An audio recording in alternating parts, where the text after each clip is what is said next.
Hello बच्चों, क्या हाल चाल।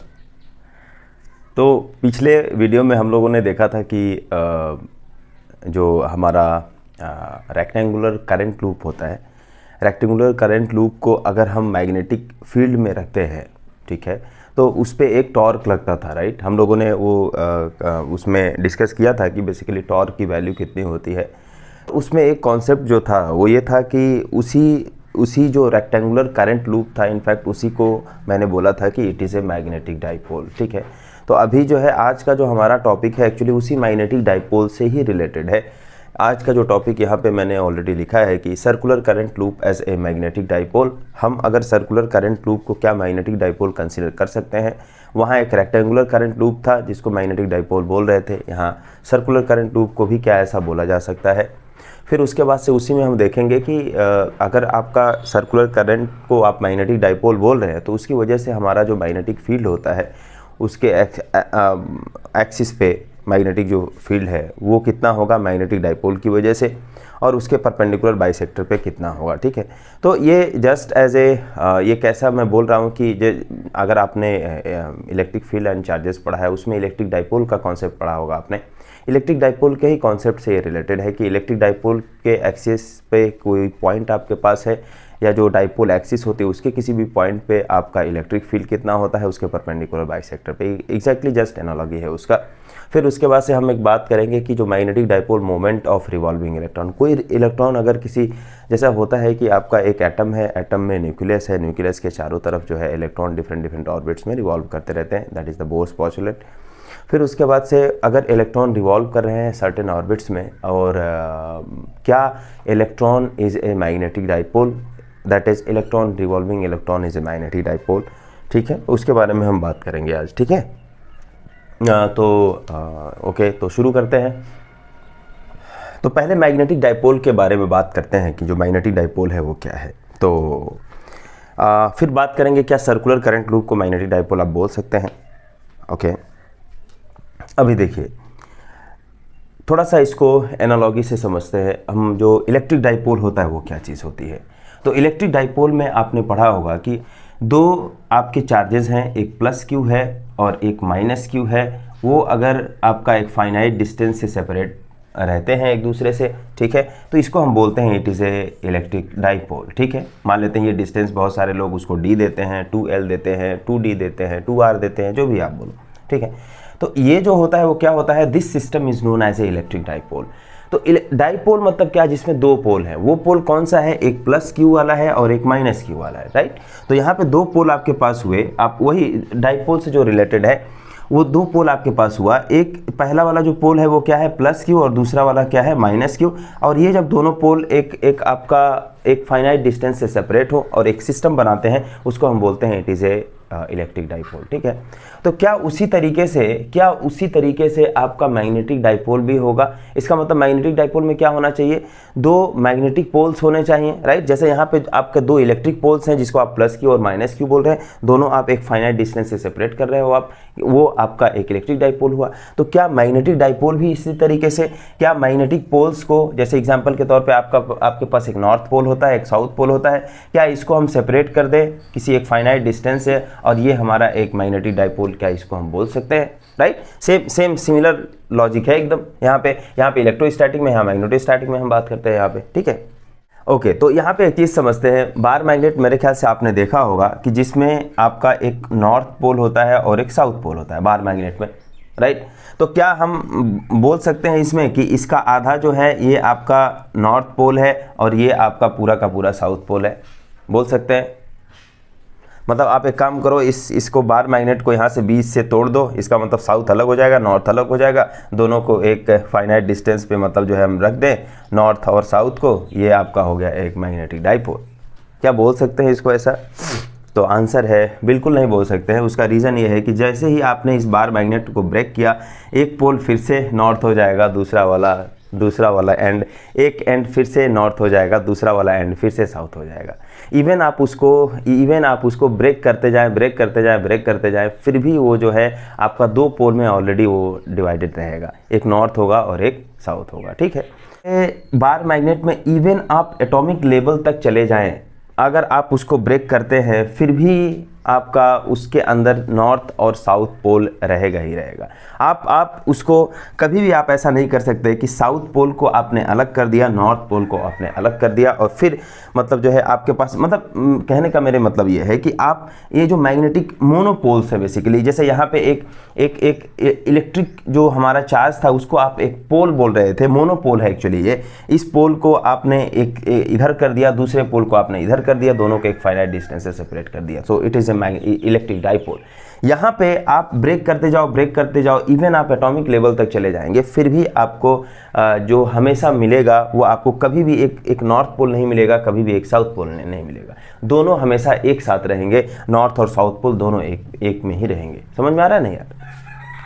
अब बात करते हैं कि क्या हम सर्कुलर करंट लूप को मैग्नेटिक डाइपोल बोल सकते हैं? तो डेफिनेशन ये होता है कि अगर आपके पास एक सर्कुलर करंट कैरिंग लूप है वो एक मैग्नेटिक डाइपोल होता है। ठीक है, अब वो कैसे? तो सर्कुलर करंट लूप अगर आपके पास है, मान लेते हैं कि मेरे पास ये सर्कुलर करंट लूप है जिसके अंदर से आई करंट हमारी फ्लो हो रही है। ठीक है, ये करंट, इसी करंट को हम बोल रहे हैं it is a magnetic dipole. This current is known as current loop is known as magnetic dipole. इसी को हम बोल रहे हैं, इसी करंट लूप को हम क्या बोल रहे हैं? It is a magnetic dipole. कैसे? इसमें कहाँ पे आपको मतलब जो है नॉर्थ पोल या साउथ पोल दिख गया है? जब आपके पास नॉर्थ पोल और साउथ पोल होगा आप उसी को ही डाइपोल बोलेंगे। जैसे इलेक्ट्रिक केस में क्या बोलते थे, आपके पास मतलब एक माइनस क्यू चार्ज था, एक आपके पास प्लस क्यू चार्ज था। आपके पास अगर ये सिस्टम है, इसी सिस्टम को आप बोलते हैं कि इट इज़ इलेक्ट्रिक डाइपोल। तो यहाँ पे आपको नॉर्थ और साउथ कहाँ पे दिख रहा है? एक करंट लूप में आपके पास अगर एक करंट लूप है और आप इसको बोल रहे हैं कि it is a magnetic dipole, so how do you define that it is a magnetic dipole? Where is that magnetic monopoles? Where is that north and south pole? Right. तो यहाँ पे हम वही चीज़ डिस्कस करेंगे कि नॉर्थ और south pole कहाँ पे है, मैग्नेटिक डाइपोल को आप कैसे, करंट कैरिंग लूप को आप कैसे बोलेंगे। देखिए उसका जो सोल्यूशन है वो ये बोलता है,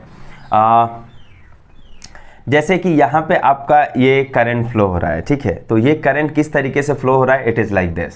मतलब ये जो हमारा करंट है वो कैसा है? It is A anti clockwise. तो इसको हम ऐसा बोलते हैं कि it is like this. So this is the current direction. Right, समझ में आ रहा नहीं आ रहा? ये हमारा ऐसा होता है, इट इज़ लाइक दिस।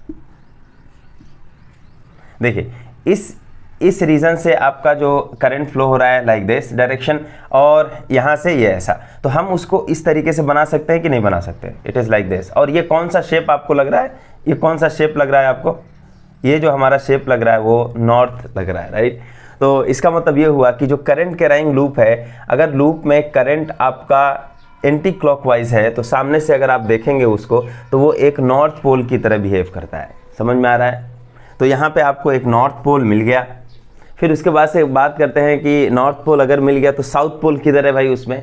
ठीक है, तो उसी करंट लूप को आप उल्टा करके देखो। जैसे एग्जांपल के तौर पे मेरे पास एक लेट अस कंसीडर, ये मेरे पास एक करंट कैरिंग लूप है जिसके अंदर से करंट फ्लो हो रही है, और करंट जो है पहले जो करंट फ्लो हो रही है हमारी, उसका जो डायरेक्शन है वो ये है। राइट। तो एंटी क्लॉकवाइज करंट फ्लो हो रही है, तो एंटी क्लॉकवाइज जब हमारी करंट फ्लो होगी तो ये एक नॉर्थ पोल की तरह बिहेव करेगा। मतलब ये जो रीजन है it is a just north pole. ठीक है, नॉर्थ पोल की तरह। लेकिन इसी में आपको साउथ पोल भी ढूंढना है, क्योंकि आप इसी करंट लूप को मैग्नेटिक डाइपोल बोल रहे हो आप। तो नॉर्थ तो मिल गया, फिर साउथ किधर है? तो साउथ को हम क्या करेंगे, जस्ट इसको देखने का तरीका है, आप इसको उल्टा करके देख लो। तो जैसे ही आपने उल्टा किया, पहले जो है करंट आपका इधर से ऐसा फ्लो हो रहा था, अब आप जब इधर से जाएंगे इसका मतलब क्या हुआ कि करंट हमारा इधर से फ्लो होने लगा। समझ में आ रहा नहीं आ रहा? जो करंट हमारा इसमें इधर से फ्लो हो रहा था एंटी क्लॉकवाइज, अब यहाँ से जो करंट फ्लो होगा वो क्लॉकवाइज हो जाएगा। समझ में आ रहा नहीं? बस अच्छा, कुछ भी चेंज मैंने नहीं किया। ऐसा नहीं है कि करंट के डायरेक्शन को चेंज कर दिया, हमने क्या किया कि लूप को उल्टा कर दिया है। हमने क्या किया है यहाँ पे, हमने क्या किया कि लूप को जस्ट उल्टा कर दिया। यहाँ पे करंट जो है हमारा इस डायरेक्शन में एंटी क्लॉकवाइज फ्लो हो रहा है, और फिर मैंने इसको देखने का तरीका हो गया कि मैंने इसको जस्ट ऐसा जैसा कर दिया, ऐसा लूप को मैंने ऐसा चेंज, मैं अब लूप को उल्टा करके देख रहा हूँ। समझ में आ रहा नहीं आ रहा? या तो आप एक काम करें, या तो आप लूप को यहाँ पे आप फिक्स कर दें। चलिए ठीक है, हम यहाँ से इसको लूप को देख रहे हैं, फिर उसके बाद से इसको हम लूप को यहाँ से देखेंगे। समझ में आ रहा नहीं आ रहा? तो आप जब एक साइड से लूप को जब देखते हैं तो वो हमारा एक नॉर्थ पोल की तरह बिहेव कर रहा है, क्योंकि उस समय जो करंट हो रही है वो एंटी क्लॉकवाइज डायरेक्शन में कर रहा है, एंटी क्लॉकवाइज डायरेक्शन में आपका फ्लो हो रहा है। फिर उसके बाद से इसको आप दूसरे साइड से अगर देखेंगे तो यही करंट हमारा क्या होगा, यही करंट हमारा क्लॉकवाइज डायरेक्शन से हमारा चलने लगेगा, राइट। तो क्लॉकवाइज डायरेक्शन से, तो जब क्लॉकवाइज डायरेक्शन से होगा यानी कि जब इसको आप उस साइड से देखेंगे तो यही जो हमारा जो करंट कैराइंग लूप के अंदर जो हमारा करंट फ्लो हो रहा है, इट करंट का जो फ्लो होगा वो ये आपका किस तरीके से होगा, इधर से होगा। समझ में आ रहा है नहीं आ रहा है? ये आपका करंट का जो डायरेक्शन होगा वो इधर होगा। अब उस समय क्या होगा, उस समय आपको साउथ पोल कैसे ढूंढना है। देखिए जो करंट का डायरेक्शन हुआ जब आपका क्लॉकवाइज हुआ, जब आपका जो क्लॉकवाइज हुआ उस समय क्या हो रहा है, देखिए करंट का डायरेक्शन ये है। इसका मतलब क्या हुआ कि यहाँ से आप इसको इस तरीके से बना सकते हैं, करंट ऐसे जा रहा है और इस डायरेक्शन में करंट का फ्लो ऐसे हो रहा है। तो ये कौन सा शेप बना, आप देखिए ये जो है एस टाइप का बन रहा है या नहीं बन रहा है, it is like this. So S type का, तो जब एस टाइप का बना है इसका मतलब ये जो होगा वो क्या होगा, साउथ पोल हो जाएगा, राइट। तो और ये वाला जो होगा वो क्या हो जाएगा, नॉर्थ पोल हो जाएगा, ठीक है। इसका मतलब current carrying loop is a magnetic dipole. कोई दिक्कत नहीं है, क्यों? क्योंकि आपको एक नॉर्थ पोल मिल गया और एक साउथ पोल मिल गया। So this is a current carrying loop is a magnetic dipole. Okay, अब बात करते हैं कि हमारे पास ये एक सर्कुलर करंट कैराइंग लूप है जो कि आपका आई करंट फ्लो हो रहा है, इसका रेडियस आर है। इसके एक्सिस पे कोई पॉइंट है, इसके एक्सिस पे कोई पॉइंट हम मान लेते हैं कि ये पॉइंट ए है। यहाँ पे मैग्नेटिक फील्ड कितना होता है, एक सर्कुलर करंट लूप ये आपके पास है, इसके एक्सिस पे मतलब ये वाला इसका एक्सिस होगा, इसके किसी भी पॉइंट पे मैग्नेटिक फील्ड कितना होगा। तो मैग्नेटिक फील्ड का जो वैल्यू होता है वो होता है B इज इक्वल टू, अगर मैग्नीट्यूड आप लें तो μ0/4π, और ये क्या होता है आपका 2 pi I r square upon r square plus x square raise to 3/2, ठीक है। तो ये हमारा होता है magnetic field at this point A. Okay, अब मैं थोड़ा जस्ट इलेक्ट्रिक वाला जो कॉन्सेप्ट है इनफैक्ट उसको भी मैं यहाँ पे लिख देता हूँ। अगर मान लेते हैं कि मेरे पास एक यहाँ पे माइनस क्यू है, यहाँ पे आपका प्लस क्यू है, और ये हमारा एक डाइपोल हो गया जिसके बीच का जो डिस्टेंस है वो मान लेते हैं 2r है, और यहाँ से x डिस्टेंस पे कोई पॉइंट है, मान लेते हैं यहाँ पे भी a है, इसके सेंटर से मान लेते हैं x डिस्टेंस पे कोई पॉइंट है। यहाँ पे इलेक्ट्रिक फील्ड इस डाइपोल की वजह से कितना होता है, जनरली आपने पढ़ा होगा कि electric field at this point a is equal to 1/4π epsilon naught, it is 2p upon x cube. लेकिन ये कब होता है, ये है कि जब x is much greater than r हो तब का केस है, ठीक है। तो जस्ट हम अभी इसी से कंपेयर करेंगे, क्योंकि जस्ट मैग्नेटिक फील्ड का ये एक्सप्रेशन हमने इसी वीडियो के शुरू में हमने किसी एक वीडियो में करंट कैराइंग जो लूप होता है उसकी वजह से एक्सिस पे हमने मैग्नेटिक फील्ड निकाला था, जिसका एक्सप्रेशन एक्चुअली ये आया था, राइट। अब आप एक चीज़ देखिए कि ये जो मैग्नेटिक डाइपोल का जो कॉन्सेप्ट है, करंट कैराइंग लूप को जब आप मैग्नेटिक डाइपोल बोलते हैं, तो आपका जब इलेक्ट्रिक डाइपोल होता है, यहाँ पे समझाता हूँ, जब आपका इलेक्ट्रिक डाइपोल होता है, जैसे मान लेते हैं कि यहाँ पे आपका इलेक्ट्रिक डाइपोल हुआ, यहाँ पे मान लेते हैं कि हमारे पास एक मैग्नेटिक डाइपोल है। समझ में आ रहा नहीं आ रहा है? तो इलेक्ट्रिक डाइपोल जब आपके पास होता है -q + q, यहाँ से इसका इलेक्ट्रिक डाइपोल का जो डाइपोल मोमेंट होता है वो क्या होता है, इलेक्ट्रिक डाइपोल का जो डाइपोल मोमेंट होता है P is equal to Q into इसके बीच का distance, if distance is 2r then it is Q into 2r। But electric dipole moment is a vector quantity, vector के फॉर्म में आप इसको कैसे लिखते हैं, P vector is equal to Q into 2, और ये हो जाएगा r। वेक्टर किस पे लगा दें, Q पे लगा देते हैं, गलत है।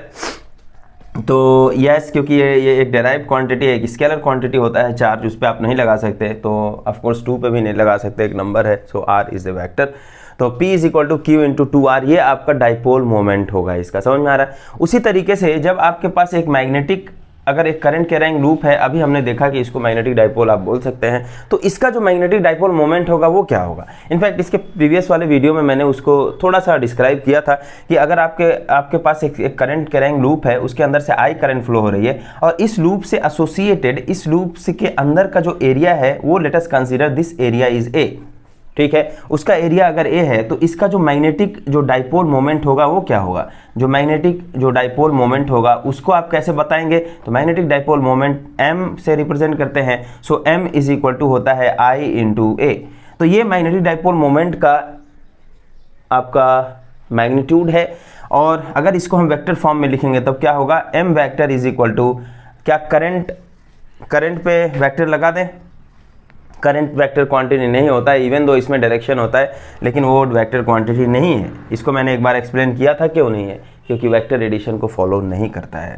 तो ये जो है आपका ए वेक्टर पे area is a vector quantity, so m is equal to I into A.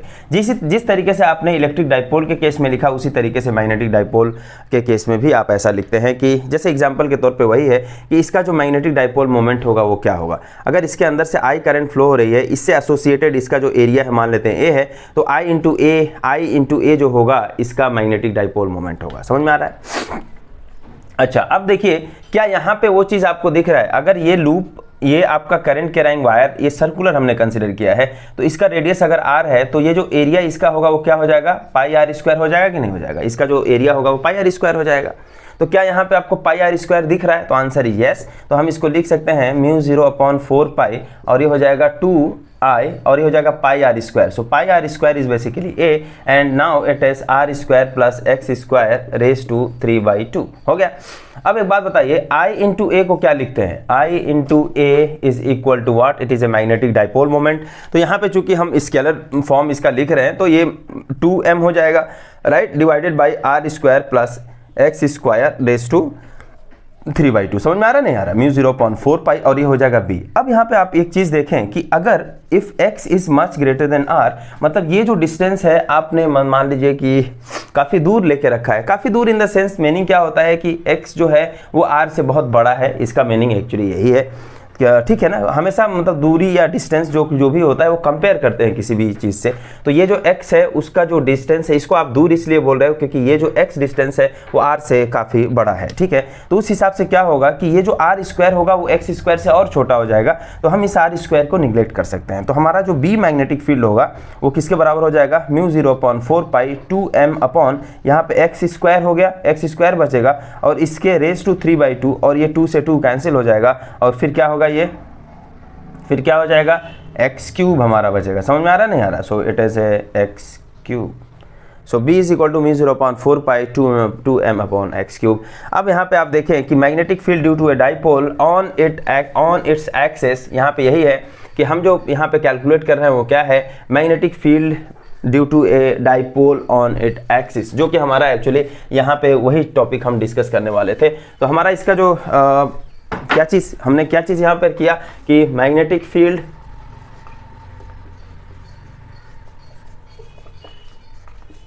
Due to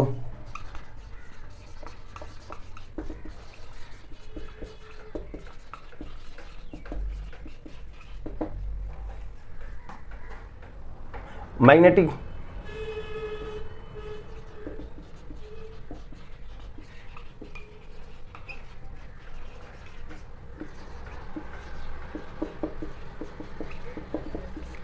तो हमने यहाँ पे क्या चीज़ डिस्कस किया है, हमने यहाँ पे डिस्कस किया है कि magnetic field due to a magnetic dipole, जो कि सर्कुलर करंट लूप है, और उसके एक्सिस पे हमने मैग्नेटिक फील्ड को निकाला और उसको जस्ट कंपेयर किया इलेक्ट्रिक वाले कॉन्सेप्ट से कि हमारा वो इलेक्ट्रिक फील्ड में इलेक्ट्रोस्टैटिक में ये जो इलेक्ट्रिक फील्ड होती है वो होती है 2p/x3, और यहाँ पे क्या होता है 2m/x3। अगर इसको आप वेक्टर फॉर्म में लिखेंगे तो b vector is equal to क्या हो जाएगा, यहाँ पे m के ऊपर जस्ट वेक्टर लगा देना। तो क्या एग्जैक्टली सेम चीज़ मिल रहा है या नहीं मिल रहा है? तो सेम एनालॉजी से हम एक चीज़ और कर सकते हैं कि मैग्नेटिक फील्ड ऑन, मान लेते हैं कि ऑन परपेंडिकुलर बाइसेक्टर, परपेंडिकुलर जो बाइसेक्टर होगा इलेक्ट्रिक डाइपोल का वो कहाँ पे होगा भाई? ये अगर इलेक्ट्रिक डाइपोल है तो ये इसका अगर एक्सिस है, देखिए डाइपोल का एक्सिस कौन सा होता है? -q और +q को मिलाने वाला जो लाइन है, एक्चुअली वही लाइन डाइपोल का एक्सिस बोलते हैं उसको। ठीक है, axis of the dipole is basically the line joining charges -q and +q। और डाइपोल का परपेंडिकुलर बाइसेक्टर क्या होगा? जैसा नाम से ही क्लियर है कि वो परपेंडिकुलर बाइसेक्टर है। बाइसेक्टर मतलब जो दो भागों में डिवाइड कर रहा है, और दो भागों में जो लाइन डिवाइड करेगी इस डाइपोल को और परपेंडिकुलर होगी, वो लाइन कौन सा होगा? यही होगा। तो ये हमारा क्या हुआ, this is A perpendicular bisector line हो गई हमारी ये। और इस पॉइंट पे, किसी भी पॉइंट पे जो इलेक्ट्रिक फील्ड होता है, इसके लिए जो एक्सप्रेशन होता है, जैसे मान लेते हैं कि ये पॉइंट अगर C पॉइंट है तो BE at C, electric field at C point is equal to क्या होता है, मेरे ख्याल से आपको पता होगा 1/4 pi epsilon 0 it is P vector divided by x cube. ठीक है ना। x क्या है, x जो है यहाँ से यहाँ तक का जो है हम डिस्टेंस x मान रहे हैं इसको, ठीक है, p/x3। सिमिलरली यहाँ पर जो होता है इसका जो परपेंडिकुलर बाइसेक्टर होगा, मतलब यहाँ पे कहीं पे अगर आप मैग्नेटिक फील्ड एक्सिस के, ये देखिए ये होगा उस सर्कुलर कॉइल का एक्सिस, राइट, ये होगा सर्कुलर जो लूप हमारे पास है, इस लूप का एक्सिस एक्चुअली ये है। अब क्या कर रहे हैं हम कि इसका जो परपेंडिकुलर बाइसेक्टर है, यानी कि इस लाइन पे आपको कहीं पे अगर मैग्नेटिक फील्ड आपको निकालना है और इसका डिस्टेंस मान लेते हैं कि यहाँ से यहाँ तक x है, तो b एट मान लेते हैं कि कोई पॉइंट c, जैसे यहाँ पे मान लिया magnetic field at point c is equal to, या perpendicular magnetic field as perpendicular bisector पे जो मैग्नेटिक फील्ड होगा वो क्या होगा, वो होगा μ0/4 पाई, और ये actually m vector divided by x³ के बराबर होगा। समझ में आ रहा है। तो ये हमारे पास होता है कि जस्ट इसी की तरीके से इलेक्ट्रिक वाला मैग्नेटिक वाला। मुझे लग रहा है कि ये चीज़ें समझ में आ गया होगा कि magnetic field due to magnetic dipole क्या चीज़ है। अब बात करते हैं कि जो हमारा नेक्स्ट टॉपिक है वो है magnetic dipole moment of A revolving electron. जैसे अब ऑफकोर्स एटॉमिक लेवल में हम चलते हैं कि हमारे पास एक एटम है जिसके अंदर वो न्यूक्लियस है, न्यूक्लियस का जो चार्ज होता है वो पॉजिटिव, और इलेक्ट्रॉन मान लेते हैं कि एक ऑर्बिट में घूम रहा है। ये इलेक्ट्रॉन है जो कि किसी ऑर्बिट में आराम से घूम रहा है मस्ती से, ठीक है। अच्छा, तो अब आप एक बात बताइए कि इलेक्ट्रॉन घूमेगा, एक मान लेते हैं कि एक रेडियस r है और उसका जो वेलोसिटी है इलेक्ट्रॉन का वो मान लेते हैं v वेलोसिटी से घूम रहा है। क्या इलेक्ट्रॉन ये जो ऑर्बिट में घूम रहा है इसको हम रिवॉल्विंग इलेक्ट्रॉन, मतलब इलेक्ट्रॉन एक सर्कुलर ऑर्बिट में घूम रहा है, क्या उसको मैग्नेटिक डाइपोल बोलेंगे आप? रिवॉल्विंग इलेक्ट्रॉन को क्या मैग्नेटिक डाइपोल बोलेंगे? रिवॉल्विंग इलेक्ट्रॉन जो होगा वो क्या मैग्नेटिक डाइपोल होगा? तो आंसर इज यस, क्योंकि इलेक्ट्रॉन मूव करते हुए यहाँ पे चूंकि एक सर्कुलर एक क्लोज लूप में इलेक्ट्रॉन घूम रहा है, एक करंट कॉन्स्टिट्यूट करेगा, एक करंट प्रोड्यूस करेगा। दैट करंट इज, अगर हम कंसीडर करें कि वो करंट अगर आई है तो इलेक्ट्रॉन अगर इस डायरेक्शन में मूव कर रहा है एक एंटी क्लॉकवाइज, तो हमारा जो करंट का डायरेक्शन होगा इसका उल्टा होगा, आई इधर मूव करेगा। समझ में आ रहा है। तो इसका मतलब अब आपके पास एक सर्कुलर करंट लूप मिल गया या नहीं मिल गया? तो एक सर्कल मिला कि नहीं, एक आर रेडियस का एक सर्कल है जिसके अंदर मतलब आपका इलेक्ट्रॉन घूम रहा है, या एक आर रेडियस का एक सर्कल आपको मिला जिसके अंदर से आई करंट फ्लो हो रही है, that is a magnetic dipole. समझ में आ गया, यानी कि revolving electron is a magnetic dipole आप बोल सकते हैं। तो फिर उसके बाद से अब देखिए यहाँ पे जो हमारा सिंस आप एक चीज़ जानते हैं Q is equal to I into T होता है, ये फॉर्मूला होता है। अब यहाँ पे चूंकि इलेक्ट्रिक चार्ज, ये जो आपका इलेक्ट्रॉन है वो घूम रहा है, इस केस में ये फॉर्मूला कैसे बदल जाएगा? मान लेते हैं कि इलेक्ट्रॉन को यहाँ से यहाँ तक आने में आपको जो टाइम लगा, मतलब मुझे जो टाइम लगा वो नहीं, मतलब इलेक्ट्रॉन घूम रहा है, इलेक्ट्रॉन को जो टाइम लगा है, कितना टाइम लगा है? मान लेते हैं वो टाइम जो है कैपिटल T है, ठीक है। एक चक्कर पूरा करने में, यहाँ से यहाँ तक आने में जो बेसिकली उसका जो टाइम पीरियड है वो T है, और यहाँ पे जो करंट इसमें फ्लो हो रहा है दैट करंट इज I, और फिर उसके बाद से आपका electronic charge is of course E। तो ये जो Q is equal to IT formula होगा वो कैसे चेंज हो जाएगा? Q की जगह पे E और I की जगह पे यहाँ पे हम I लिख रहे हैं और T की जगह पे capital T। This implies I is equal to हो जाएगा E अपॉन कैपिटल T के बराबर होगा, ठीक है। अब एक बात बताइए कि चूंकि ये सर्कुलर ऑर्बिट में घूम रहा है यहाँ पे इलेक्ट्रॉन, इसकी वेलोसिटी हम v मान लेते हैं, इसका रेडियस r है और जो टाइम पीरियड है उसका कैपिटल T है। इस T का जो रिलेशन होगा v और r के साथ में क्या रिलेशन होगा? तो आपको पता है कि अगर यहाँ से यहाँ तक आने में t वक्त लग रहा है, सो t इज इक्वल टू कितना होगा? टाइम इज इक्वल टू क्या होता है? Distance divided by velocity. तो यहाँ से इलेक्ट्रॉन आया, एक चक्कर पूरा किया और उसको टाइम t लग रहा है, तो ये जो डिस्टेंस कवर करेगा एक चक्कर में वो कितना कवर करेगा? डिस्टेंस कितना कवर करेगा? यहाँ से इलेक्ट्रॉन आया और यहाँ तक कितना डिस्टेंस? सर्कल का पूरा लेंथ कवर कर रहा है कि नहीं कर रहा है? तो जो सर्कल का जो पूरा लेंथ होगा वो कितना हो जाएगा? इट इज, आपको पता है कि जो सर्कल का पूरा लेंथ है, अगर ये सर्कल है इसको हम यहाँ से खोल दें तो ये हमारा लेंथ हो गया, और यही जो लेंथ होता है अगर इसका रेडियस r है तो ये 2 पाई r के बराबर होता है। इसका मतलब जो सर्कल का जो लेंथ होगा वो कितना होगा? 2 पाई r, और इसकी जो वेलोसिटी है वो v, राइट। तो t is equal to 2 pi r by v, ये हमारा एक फॉर्मूला आया। अब क्या करें, आप इस t की वैल्यू को आप यहाँ रख दें तो I is equal to E upon ये हो जाएगा 2 pi r divided by v। समझ में आ रहा नहीं आ रहा? अब v को आप इधर लेके जाइए तो I is equal to EV upon 2 pi r, ये आपके पास आ गया।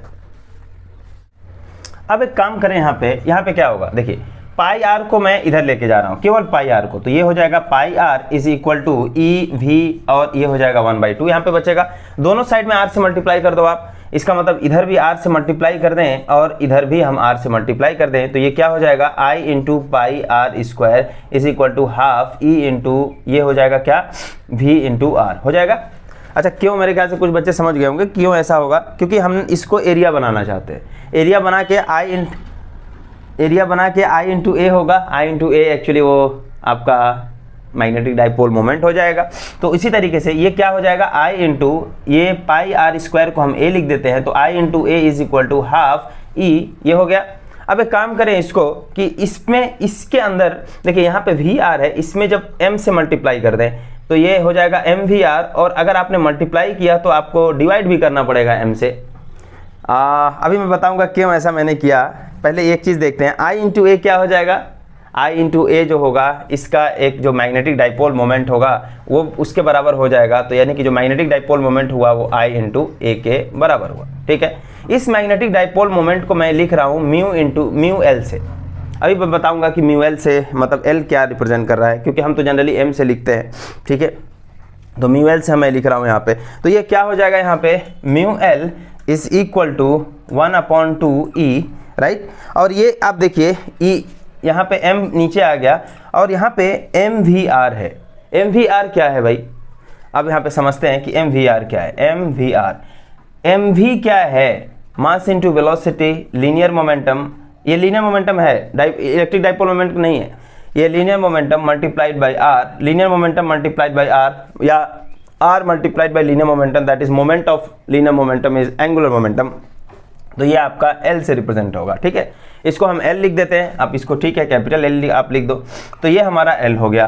तो इसके जगह पे हम क्या लिख सकते हैं, MVR को हम लिख सकते हैं L, सिंस ये आपका L इज इक्वल टू है MVR, जो कि किसके बराबर है, it is A angular momentum.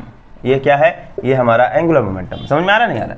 अच्छा, अब आप देखें कि L को अगर हम इधर ट्रांसफर कर दें तो म्यू एल अपॉन एल जो होगा वो किसके बराबर होगा, E अपॉन ट्वाइस M के बराबर होगा। ठीक है, ये हमारा हुआ मैग्नेटिक डाइपोल मोमेंट का और एंगुलर मोमेंटम का रिलेशन, कि मैग्नेटिक डाइपोल मोमेंट और एंगुलर मोमेंटम का जो रेशियो होता है एक फिक्स क्वांटिटी होती है। अगर एक इलेक्ट्रॉन सर्कल रिवॉल्व करता है अराउंड द न्यूक्लियस तो E अपॉन ट्वाइस M के बराबर होता है। ठीक है, अच्छा, अब एक चीज़ जस्ट मैं उसको बता देता हूँ, म्यू एल क्या है, एल क्या रिप्रेजेंट करेगा।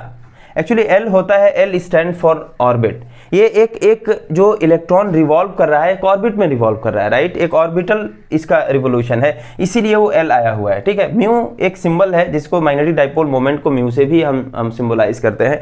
तो म्यू और एल जो है एक आपका मैग्नेटिक डाइपोल हुआ, इसको हम बोलते हैं कि it is A orbital magnetic moment of electron. ठीक है, इसका मतलब ये हुआ कि कोई और मैग्नेटिक मोमेंट इलेक्ट्रॉन का होता है क्या, कि आप इसको ऑर्बिटल मैग्नेटिक मोमेंट आप इसको बोल रहे हो, कोई और टाइप का मैग्नेटिक मोमेंट होता है क्या, तो आंसर है yes, it is A spin angular momentum भी इलेक्ट्रॉन का, या स्पिन एंगुलर मोमेंट भी इलेक्ट्रॉन का होता है। ठीक है, ठीक है ना, तो उस चीज़ को हम यहाँ पे नहीं इंक्लूड कर रहे हैं, जस्ट चूंकि मतलब ऐसा होता है कि इलेक्ट्रॉन अपने स्पिन अपने ऑर्बिट पे भी अपने जो इलेक्ट्रॉन का जो एक्सिस है उस पर भी रिवॉल्व करता है, जो आपका स्पिन जिसको मोशन बोलते हैं। ठीक है ना, ओके, तो यहाँ पे हमारा क्या रिलेशन आया, mu L upon L is equal to E upon twice M, लेकिन ये जो है स्केलर फॉर्म है इसका, ये क्या है, ये हमारा स्केलर फॉर्म है इसका।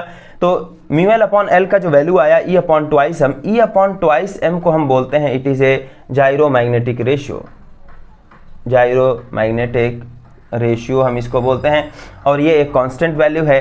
अब हम बात करें इसका जो वेक्टर फॉर्म होगा वो क्या होगा भाई, जो इसका जो वेक्टर फॉर्म होगा, तो देखें म्यू एल अगर mu L is equal to क्या लिख सकते हो आप, mu L is equal to हम लिख सकते हैं mu L is equal to E upon twice M into L. अब इसको जब हम वेक्टर फॉर्म में लिखेंगे तो म्यू एल, ये एल पे वेक्टर लगाना पड़ेगा, राइट, क्योंकि ये तो कांस्टेंट है। Mu L is equal to E upon twice M into L vector, ठीक है, कोई दिक्कत नहीं है। लेकिन यहाँ पे एक इशू है कि इलेक्ट्रॉन जो है वो आपका एक सर्कुलर ऑर्बिट में मूव कर रहा है। इलेक्ट्रॉन जब ऐसे मूव करेगा तो इसका जो ऑर्बिटल और जो आपका एंगुलर मोमेंटम का जो डायरेक्शन होगा वो क्या होगा, इलेक्ट्रॉन के मोशन से डिफाइन करेंगे। इलेक्ट्रॉन अगर ऐसा मूव कर रहा है, सो this is the electronic motion, एक सर्कुलर में मूव कर रहा है, इसका मतलब एंगुलर मोमेंटम जो होगा वो आपका बाहर की तरफ होगा। सो एंगुलर मोमेंटम का जो डायरेक्शन होगा ये आपका अपवर्ड होगा, right, I mean perpendicular to this plane and outward होगा, ठीक है। और आप जो मैग्नेटिक मोमेंट का जो डायरेक्शन होगा उसको जब डिफाइन करते हैं तो वो करंट से डिफाइन करते हैं। तो चूंकि इलेक्ट्रॉन इधर घूम रहा है, इसीलिए आपने इलेक्ट्रॉन के डायरेक्शन को लेते हुए आपने इलेक्ट्रॉन का जो आपका एंगुलर मोमेंटम हुआ उसको आपने निकाल लिया, एल का डायरेक्शन इधर है। But what about this one, electron आपका सर्कुलर ऑर्बिट में घूम रहा है, इलेक्ट्रॉन के घूमने के ही डायरेक्शन में आप जब ले रहे हो, फिर उसके बाद से आपने उससे क्या निकाला, उससे आपने एंगुलर मोमेंटम ऑफ इलेक्ट्रॉन का जो डायरेक्शन है उसको आपने कैलकुलेट किया।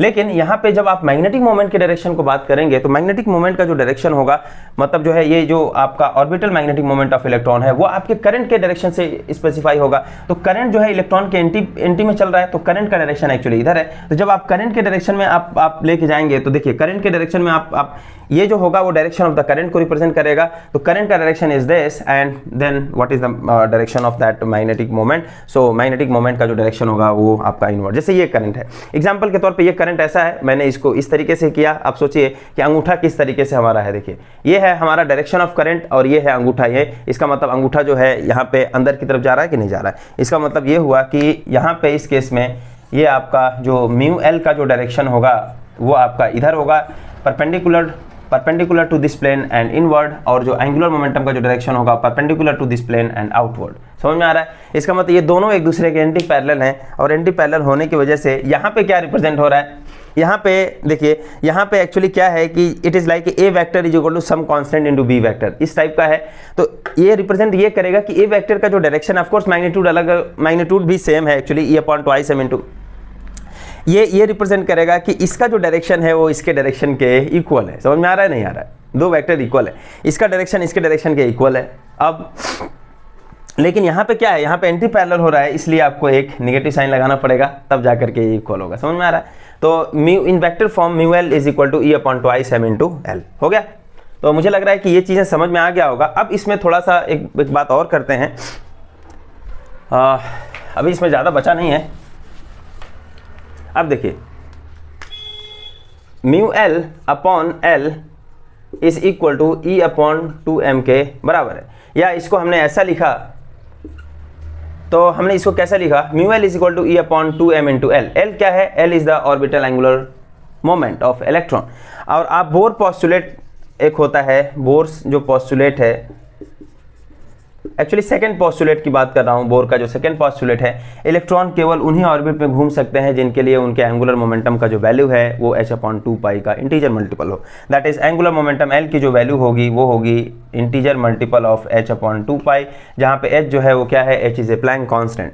तो L की वैल्यू अगर हम यहाँ पे उठा के रख दें तो mu L is equal to E upon 2m into L की वैल्यू होगी NH अपॉन 2 पाई, और इसको हम ऐसा लिख सकते हैं EH अपॉन 4 पाई m इंटू n, इसको ऐसा लिखा जा सकता है, और ये होगा म्यू एल की वैल्यू। समझ में आ रहा है? ये n है वैल्यू, ठीक है। फॉर नाउ इसका देखिए, इसी ये जो क्वांटिटी होता है EH अपॉन 4 पाई m, EH अपॉन 4 पाई m जो है, इसको हम बोलते हैं it is A bore magneton. Bore ये कांस्टेंट है, बोर मैग्नेटॉन इसको बोलते हैं, और इसकी जो वैल्यू होती है वो कितनी होती है, 9.24 इंटू 10⁻⁻²⁴। और चूंकि ये जो इसका यूनिट होगा वो क्या होगा, कभी कभी ऐसा भी पूछ देता है कि बोर मैग्नेटॉन का यूनिट क्या होगा। तो बोर मैग्नेटॉन का जो बोर मैग्नेटॉन है इसका यूनिट क्या होगा, एक्चुअली ये इसी म्यू एल के बराबर होगा। ये आपका क्या है, ये आपका मैग्नेटिक डाइपोल मोमेंट है, और of course n is a number, तो ये जो है इसका यूनिट इसके बराबर हो जाएगा। तो मैग्नेटिक डाइपोल मोमेंट क्या होता है, I इंटू ए, तो करंट इंटू वो आपका एरिया का जो स्क्वायर है वो, तो करंट एक्चुअली एम्पियर, एरिया जो है आपका मीटर स्क्वायर हो जाएगा, तो ampere metre square. So this is the Bohr magneton value of this, or I mean electron revolving around the nucleus। तो ठीक है, तो ये हमारा होता है। इसको एक चीज़ और बोल सकते हो आप कि for n is equal to 1, for n is equal to 1, ये आपका जो ऑर्बिटल एंगुलर मोमेंटम, ये जो आपका orbital magnetic moment of electron है वो किसके बराबर हो गया, EH अपॉन 4 पाई m के ही बराबर हो गया, यानी कि वो आपका बोर मैग्नेटॉन के बराबर ही है। इवन ये जो जायरो मैग्नेटिक रेशियो है, कभी इसका भी अगर मान लेते हैं कि यूनिट पूछता है तो इसका यूनिट आप बता सकते हैं नहीं, E अपॉन ट्वाइस m, आज का जो टॉपिक है उसमें हम लोगों ने डिस्कस किया कि मैग्नेटिक डाइपोल क्या चीज़ होता है, कैसे आप एक सर्कुलर करंट लूप को मैग्नेटिक डाइपोल बोलते हैं। एक्चुअली हमने इसके बारे में डिस्कस किया है, ठीक है। दूसरा हमने ये डिस्कस किया कि एक जो आपका सर्कुलर करंट अगर आपका मैग्नेटिक डाइपोल हो गया तो उस डाइपोल की वजह से उसके एक्सिस पे मैग्नेटिक फील्ड होगा, उसके परपेंडिकुलर बाइसेक्टर पे कितना मैग्नेटिक फील्ड होगा, उस चीज़ को हमने दिखाया। और फिर उसके बाद से उसको हमने जस्ट कंपेयर किया जो हमारा इलेक्ट्रोस्टैटिक में जो इलेक्ट्रिक डाइपोल के कॉन्सेप्ट में जो या इलेक्ट्रिक डाइपोल की वजह से जो मैग्नेटिक फील्ड होता है उससे हमने चीज़ें कर लिया। फिर उसके बाद से magnetic dipole moment of revolving electron हमने निकाला। और एक चीज़ और उसमें बताया कि एक्चुअली जो ऑफकोर्स इलेक्ट्रॉन सर्कुलेटिंग जो इलेक्ट्रॉन होते हैं उसको भी आप एक मैग्नेटिक डाइपोल बोल सकते हैं। थोड़ा सा उसके बारे में हमने एक जायरोमैग्नेटिक रेशियो बताया, फिर उसके बाद से आपने एक बोर मैग्नेटॉन यहाँ पे बता दिया। तो ये हमारा रहा आज का जो टॉपिक था वो चीज़। और नेक्स्ट टॉपिक हम लोग बात करेंगे मूविंग कॉइल गैल्वेनोमीटर की। Okay, so thank you very much for watching.